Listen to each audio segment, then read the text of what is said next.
Okay, to begin your project today, you want to pull out your exit slip from day 2, where you started brainstorming things that you could add to a giant U.S. map similar to the one that Jim Denomie painted in his painting Eminent Domain.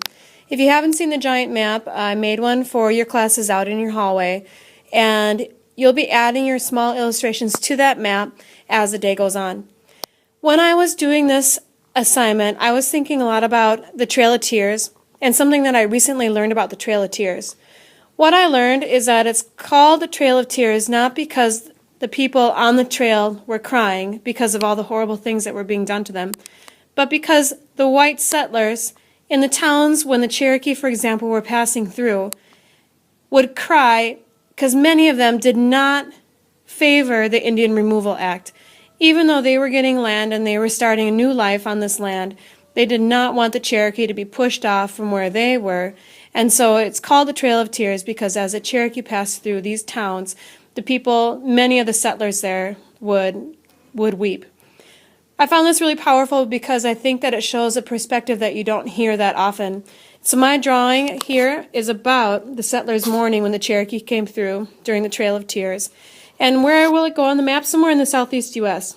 I have to figure out where would be a good place where the Cherokee passed through small towns.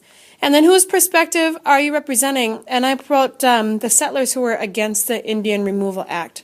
Now, I'm going to choose one of these 3 drawings, and I think I'm going to do, I have a farmer here holding his hat and a shovel like on a pile of dirt, but I don't really like that one. I did one like a cloud raining on top of a house while the Cherokee were walking by. But that one's a little bit too small, so I'm just going to go with this one where the farmer is holding his hat to his heart and he is shedding a tear. Because we only have a short amount of time to do this, we're going to make small illustrations, and you can either use markers and Sharpies and maybe some watercolors if you have time. So draw your illustration again now. And this can be a symbol too. It does not have to be a person, does not have to be something as literal as what I'm doing. It can be more symbolic. It could be colors.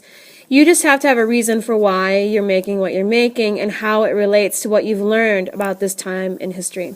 So I'm drawing my guy here with his hat.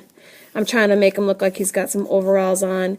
And then his other hand is around his fork here. Like that. Okay, now I've drawn this. I'm going to do his eyes down here, and I can add some little tears. And now I'm going to actually show you how to do it with a Sharpie and some watercolors. Take the Sharpie and just outline your pencil again. This way you'll be able to see it from far away on our big map. Alright, I'll come back. And now I can use my watercolors just to give it a really light coloring and coating. And I'm just going to do this without using a lot of water because I want this to dry so that I can cut it out right away.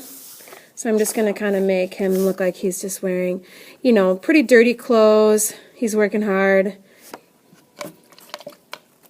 Maybe I'll make his hat a lighter color so you can see it better against his darker clothing here, like that. And I'm going to make his skin color light, of course.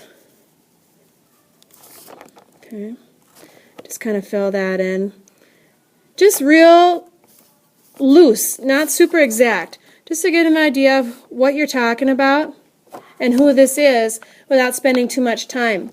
Your last step is going to be cut this out, so you don't really want to spend too much time painting it in. Just get some colors on there, get your subject matter taken care of, and now your last step will be to cut this out and add it to our big map. Your cutting doesn't have to be perfect, but try not to have too much of the background white left over.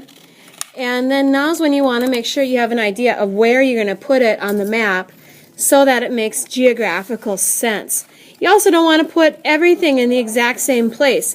This is a challenge for one of the last classes of the day because you may have a place where you want to put something and someone else may have already put their drawing there.